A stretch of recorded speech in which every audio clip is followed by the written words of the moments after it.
Alhamdulillahi Rabbil Alameen wa salatu wa salam ala nabiyyina Muhammad wa ala alihi wa sahbihi wa sallam tasliman kathira. This is our day 3 of 5 videos for the level 1C class connected with trying to review and reinforce those skills covered in the level 1C course. In day 1, we looked at the different forms that plurals can come in, and we looked at what we call the broken plural or the jamu taksir. In the second video, we looked at a different type of plural, and that is the jam mudhakkar salim, or the preserved or regular plural, which works for feminine and for masculine forms. And with the masculine form, we saw that there were 3 main forms that the Jam' Salim comes in, and that is the Fa'il form, although not always, the Fa'al form, which seems to be pretty consistent, and also any ism that begins with a mim and a dhamma, that it will take under normal conditions a waw and a noon, and then under certain conditions, like when it is after a harf jar, or when it is mudafun ilayhi, then it will take a ya and a noon. We did some examples of that together, and then I also gave you a homework assignment or a class assignment to go with that. I have reviewed the answers to that homework assignment or that class assignment in a separate video so as not to make this video too long.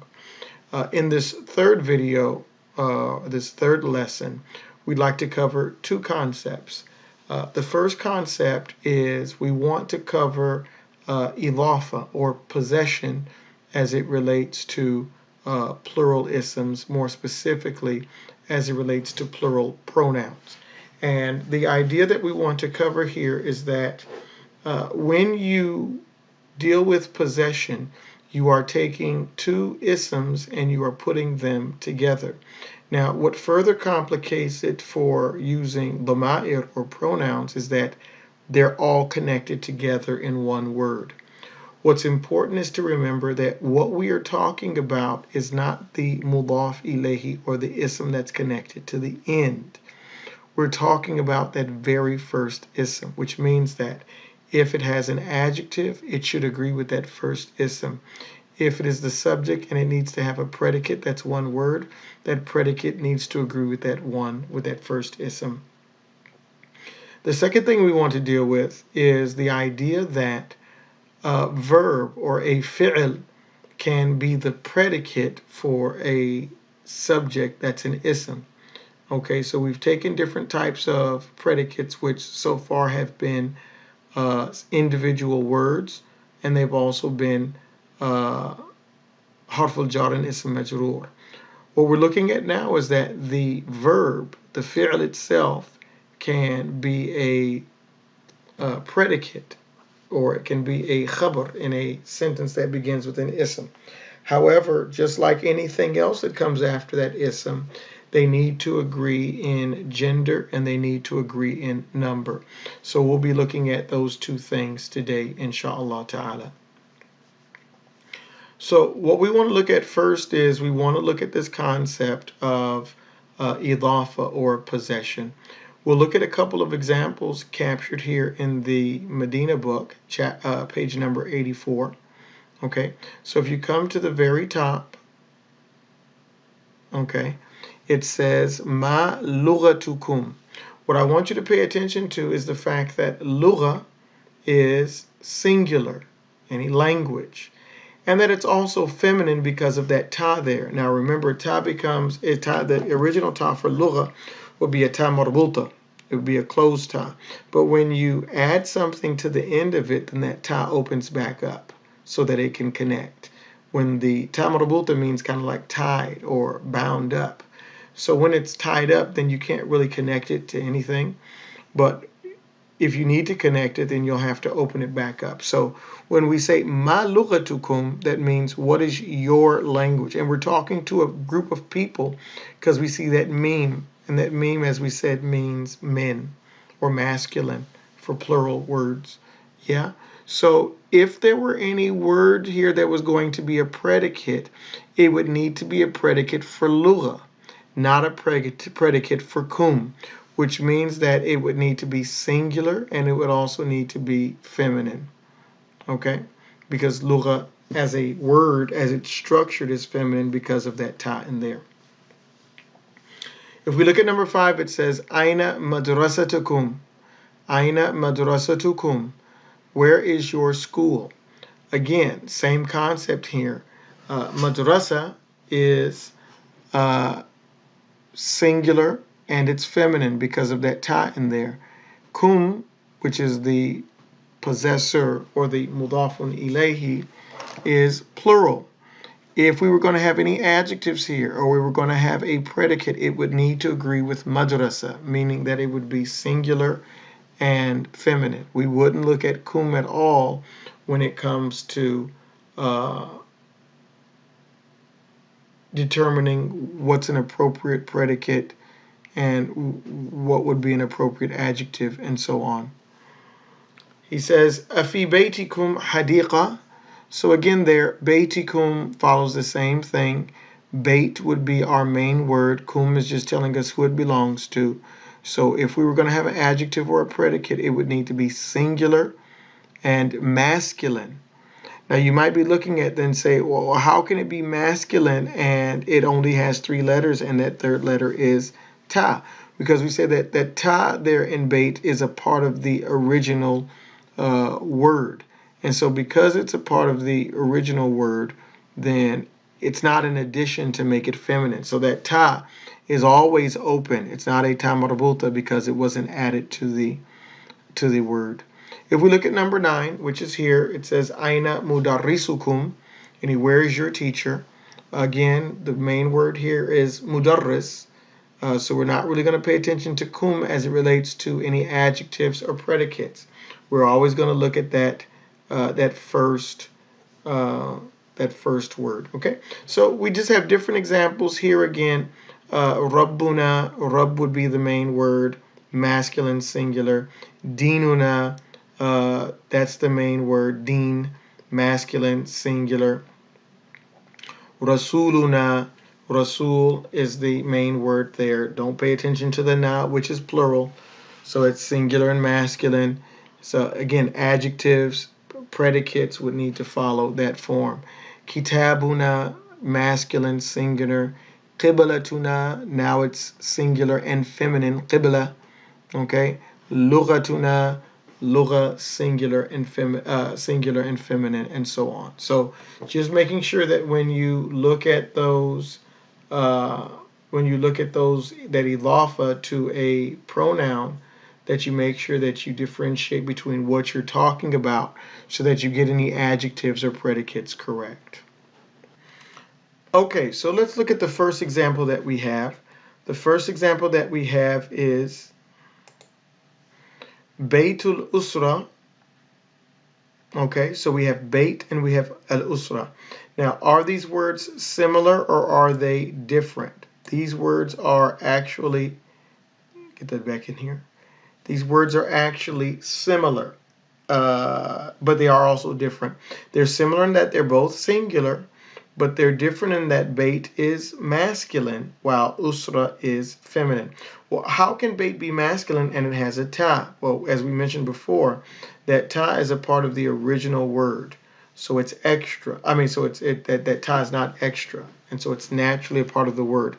Whereas in usra, the ta marbuta that we have there is an added ta. And so it's feminine. And so because of that, will we say Baytul Usrati Saghirun or would we say Saghira?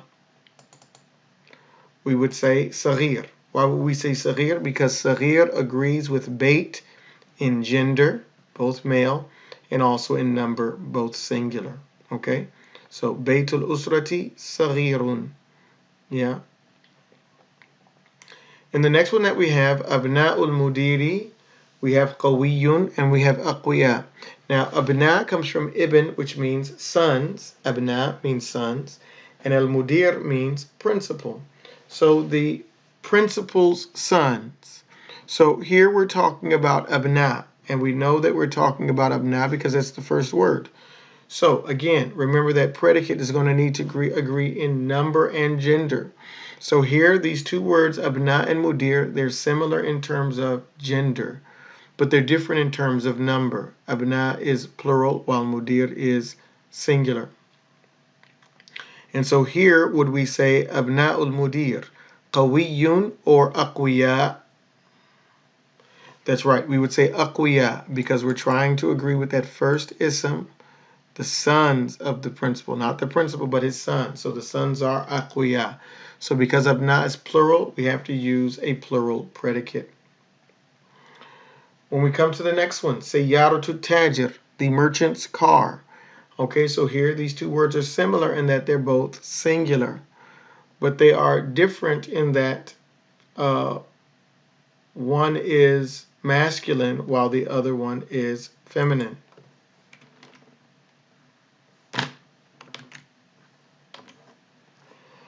So which one do we have to try to agree with? Are we talking about the merchant? Or are we talking about his car? Sayyaratu tajir, yani the merchant's car. So we're talking about the car. The car came first. That's how you can identify which ism we're talking about. We're looking at the one that comes first. And so if we're talking about the car, then what we use, sayyaratu tajir, ghalin or ghaliyatun. Those are masculine and feminine respectively. Ghulatun, which is the plural, or ghaliyat, which is the feminine plural. Our answer would be ghaliya, because we're trying to agree with sayyara, and so it's singular and it's feminine. The last one we have here is tabibat. Tabibatul mustashfa, the female doctors of the hospital. Are we talking about al-mustashfa or are we talking about tabibat? We're talking about tabibat, and tabibat is feminine and plural. So would we say tabibat? Would we say muhtarif? Muhtarif means skilled or professional. Would we say muhtarifun? Would we say muhtarifatun? Should be a ta there. That's the wonderful thing about using the Word document is you can make changes as you need to. Okay, so muhtarifun, muhtarifatun, muhtarifatun, muhtarifun, and muftariyat. I don't know if you can see that last one. Let me bring those in so they're a bit more visible.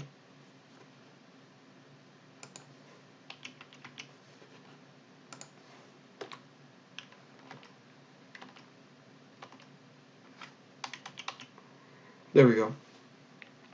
So we have, and the last one we have is muhtarifat, which would be feminine. So which one would we use? We will use muhtarifat because it's feminine and it's plural. Okay? So again, when you have idafa, then you need to make sure that you single out what you're talking about. What's the subject there? Is it the first ism or is it the second ism?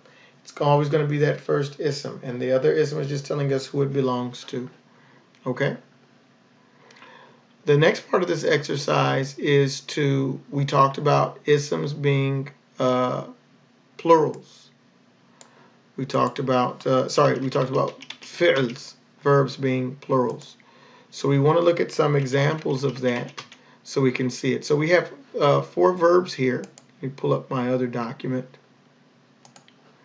Okay, so here we're in our Hands Word Dictionary. Let me see if I can make that a little bit bigger for you. Stay within our range. Good. Okay, so the first one that we have is samura, according to this Hands Word Dictionary, our online version, which has made numerous mistakes, but we forgive you, Mr. Handswear Electronic. So we have samura, which puts a dhamma on the ain al-fil, which means to be or turn brown. And usually if there's a dhamma on the middle haraka in the past tense, that usually indicates permanency. So when we say samura, yani it's brown and it can't change. It's generally not going to change its color. If it's brown now, it's going to be brown forever. The next one that we have is samata. Okay, samata means to scold or to prepare, to make ready. So that has a fatha on the middle. And then we have sami'a, which means to hear or listen. And so sami'a has a kesra on the middle. So it's very nice that here on these 2 pages, which we can just go straight down, We have a verb that has the dhamma on the middle, one that has a fatha on the middle, and one has a kesra on the middle. And that's important because those are the three ways that past tense verbs are going to be. Either a dhamma on the middle, a fatha on the middle, or a kesra on the middle, and everything else, the front letter and the back letter, are going to take a fatha. So let's go back to our word. So if we were going to use huwa, we would keep the verb exactly as it is. I'm not sure if that's in your range. Okay, yeah, you should be able to see that now. So, huwa samura, yani he is brown. Basically, that's how you translate that. Huwa samata, yani he scolded, he reprimanded, he prepared.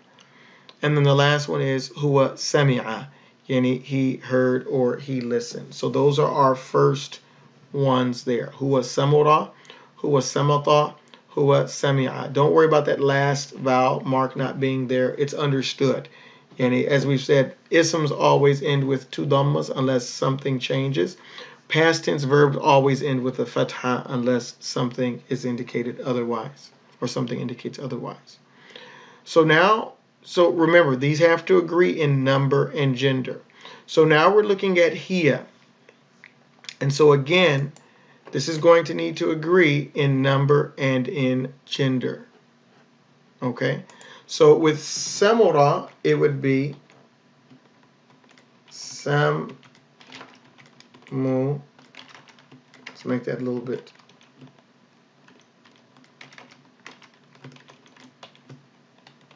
There we go.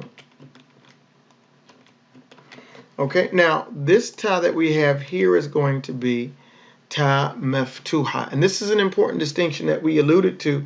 I think in the video dealing with homework, I accidentally called it a vowel. Okay, but this letter here, when we're dealing with isms, we show femininity in isms, or we show feminine for isms in there being a ta marbuta. When we're talking about verbs or af'al, we show that it's feminine by using a ta maftuha with a sukoon.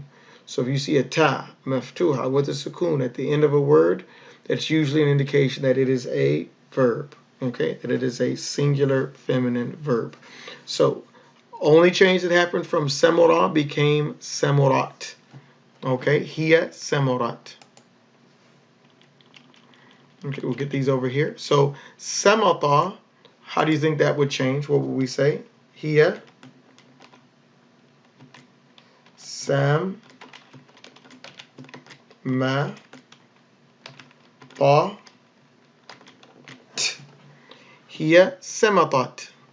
Hiya samatat. Okay? And for our last one, sami'a.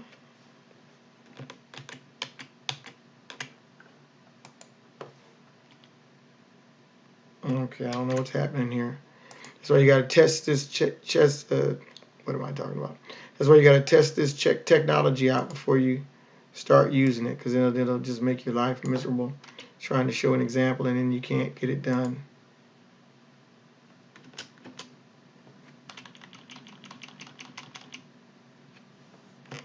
I'm really messing up now.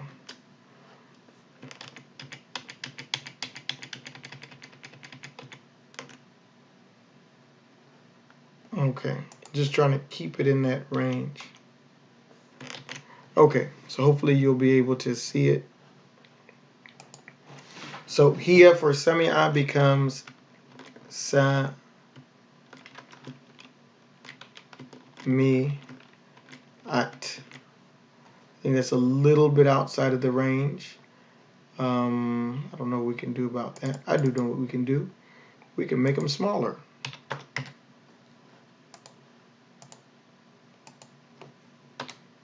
There we go. All right, now they're all in line. So, hiya samurat, hiya samatat, wa hiya sami'at. Okay, so for the masculine, we don't have the ta.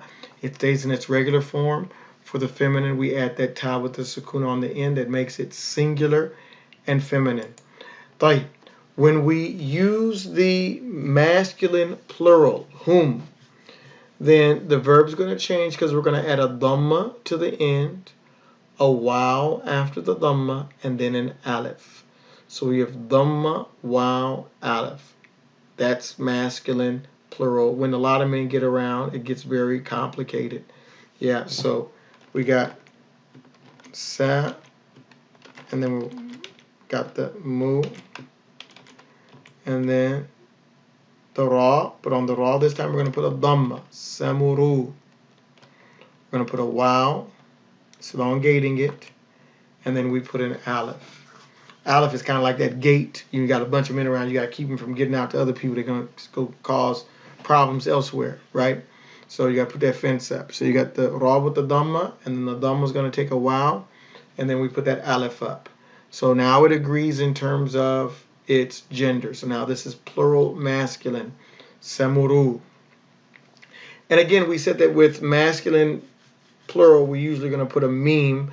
The wow looks just like a meme. It just points in a different direction. So you can almost imagine like it's a meme. Because the meme is on the whom, then we turned the wow around the other way, kind of like the yin and the yang. I don't know. You got to make sense out of this stuff in order to be able to keep it.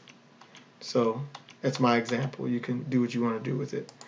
All right. So we have samata, and then we have samatat. So this would become sa ma tu. Okay, so we're going to add a dhamma on the last letter, a wow, and then an aleph. Okay, and so the last one, sami'at, what would that become? Sa mi. Okay, so we keep the harakat the same, except for that last one. It's going to become a dhamma, followed by a wow, followed by an aleph. Hum sami'u. Yeah, hum sami'u. The last one we have is hunna. And remember, hunna and hum stay the same. The hunna shows in the noon for nisa. Now, if we remember that rule, noon for nisa, this becomes very, very simple. So the only oddball here really is the hum. And again, men always make it complicated, right? So let's get that, yeah, let's get that down to 30, 35. Okay. No, don't bring that up. Okay.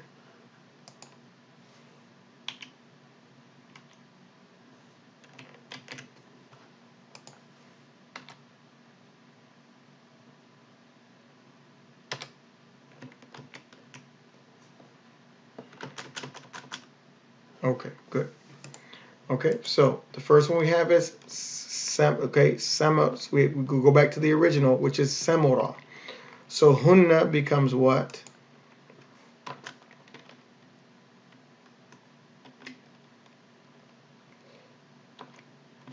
Samur.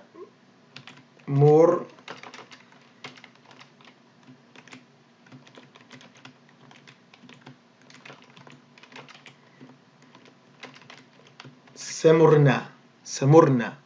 Okay, I went all that trouble trying to make this work, and okay, there we go. It's down there. It all wants to act up and go all over the place. Okay, so hunna samurna. So all we did was we took that original form.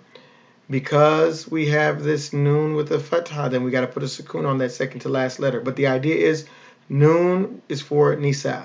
Okay, so if you keep that in mind, inshallah, it'll be easy to remember. So here we have samatna.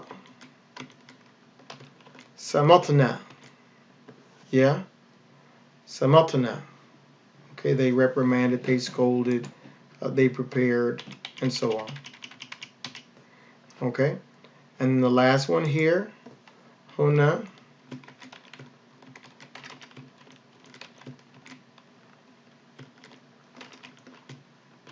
sami'na. Okay, now don't get sami'na confused with sami'na. We hear and we obey. That's with the aleph that shows nahnu. Okay, but for women, a group of women, it's sami'na. Okay, with just the noon there with the fatha, noon for nisa. Okay, so that's how the plurals will look for, that's how the verbs will look as predicates. They have to agree with the subject. If the subject is singular masculine, the verb stays exactly the same. You can know the diacritical. You can know the diacritical marks by going to the hands where and looking at what it says there. So we knew samotha. We knew the middle letter had a fatha because of the A. The A represents fatha. We knew that the meme here had a dhamma because of the U. And we knew that the meme here had a kesra because of the I. Okay, so that's our chart. Make sure they agree. You're not going to get anything that's second person. Everything's going to be third person, huwa, hiya, whom, and hun for our activity. Okay, so what are the things that you have to do? We're increasing your activities in terms of what's required of you. So we're going to have a little bit of fun here. Now, I'll read the instructions to you because that'll kind of help you understand what you're supposed to do. So it says here, let me make that a little bit bigger if we can. Yeah, are we still in our? Good. It says, match the verb above with the best sentences below to complete their meanings according to the events in Yusuf's life, as captured in chapter 12 of the Holy Quran. Feel free to reference the story in Arabic or English. Change the verbs to the appropriate singular or plural, feminine or masculine forms, depending on the subject of the sentence. So you have two things you're going to do. Number one, you have to read this sentence, understand these words, and then choose the verb that best completes the sentence. You've only done one part when you do this. After you've chosen the best word, then you're going to need to change the verb to the appropriate form based upon what we've talked about here. So, for example, here we have Yusuf, which is one male, so the verb will stay the same. Here we have ikhwa to Yusuf, which means that this is a plural, brothers of Yusuf, and so on. So I don't want to give it away to you, give it away for you, but basically you're just going to have to go through, figure out the appropriate verb to go with the sentence to make it complete, to give accurate information about Yusuf's story, and then change the verb if it needs to be changed. Now, please note here, use each verb only once. That's important for completing this activity. You might find that the same verb might work in more than one place. You have to find the other verb that will only work in one place. That's what you'll have to do. And then you'll use that one that can work in two places in that one sentence where the other verb couldn't go. I hope that makes sense. If not, send me an email and I'll try to help you out with it in as much as I can, where you still have to do this assignment. So we're getting a little translation here, but it's still pretty basic, pretty simple. But you do have to understand those words to be able to do it. So we'll do number one together. Yusuf fi sijn. So what did Yusuf do in the sijn? Baka. I'll help you out with these. I'll make it work a little bit like. So baka means to cry. Did he cry in the prison? Raja'a. Did he return in the prison? Sa'ala. Did he ask in the prison? Sajada. Did he prostrate in the prison? Shahida. Did he give testimony in the prison? Dhahika. Did he laugh in the prison? Kada. Did he plot in the prison? Labitha. Did he remain in the prison? Mekara. Did he scoff at or mock at or plot against in the prison? Or wathiqa. Did he have trust in the prison? From these answers, the one that's going to go best for us and our purposes is going to be. Oh, this is a Adobe document. So the word that goes here, so it means I won't be able to highlight it or anything, will be lebitha. Lebitha is the word that goes here.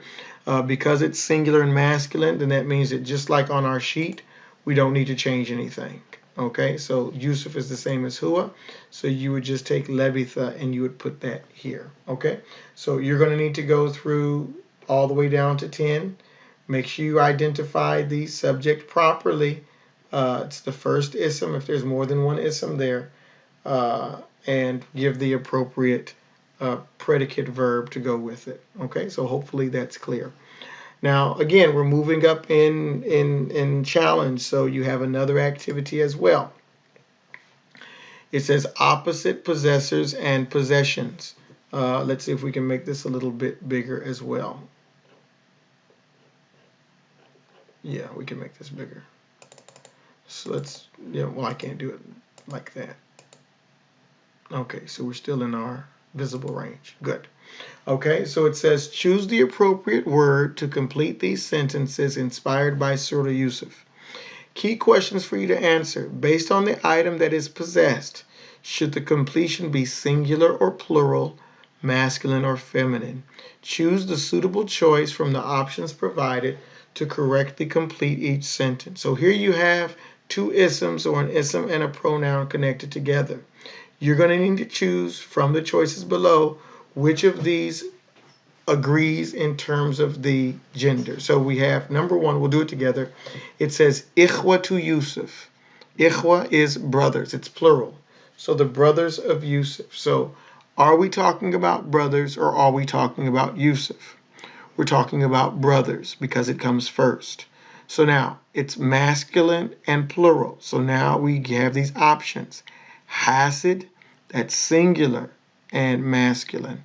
Hasida, that's singular and feminine. Hasidun, that's singular, that's plural and masculine. Hasidat, plural and feminine. So because we're going with ikhwa, then the word that we're going to use is going to be hasidun. It's going to be hasidun. They won't let us do some of it. Okay? Let's look at the second one. The second one says abuna. Abuna. Now this one has a pronoun, which is why I'm doing it. Abuna, yani our father. So here, our father. Are we talking about us or are we talking about the father? We're talking about the father. So abuna, balun, he's astray.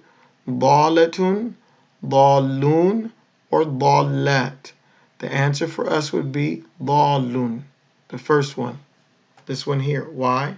Because abu is masculine and singular. And so it gets a masculine singular completion. Okay? So you're going to go through the rest of these and you're going to try to choose the best completion. So you might need to look some things up, but you really don't need to do any writing. You're just going to do more choosing.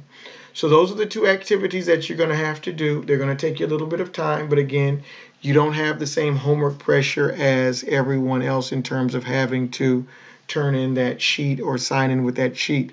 However, you are going to need to try your best to make sure that you watch all 5 videos before Sunday, because we want to kind of review these concepts on Sunday and take some new concepts. So please make sure you do this. Please make sure you go over it. I'll send you a different video to actually go over the answers together so that you can see what you got. But like I said, we're progressing. We're establishing basic concepts. So hopefully you find this a little bit more doable and you do find it beneficial. Again, if you have any questions, anything difficulty, any challenges, please make sure to contact us at accessiblearabic@gmail.com. This is Imam Hanif. Assalamu alaikum wa rahmatullahi wa barakatuh.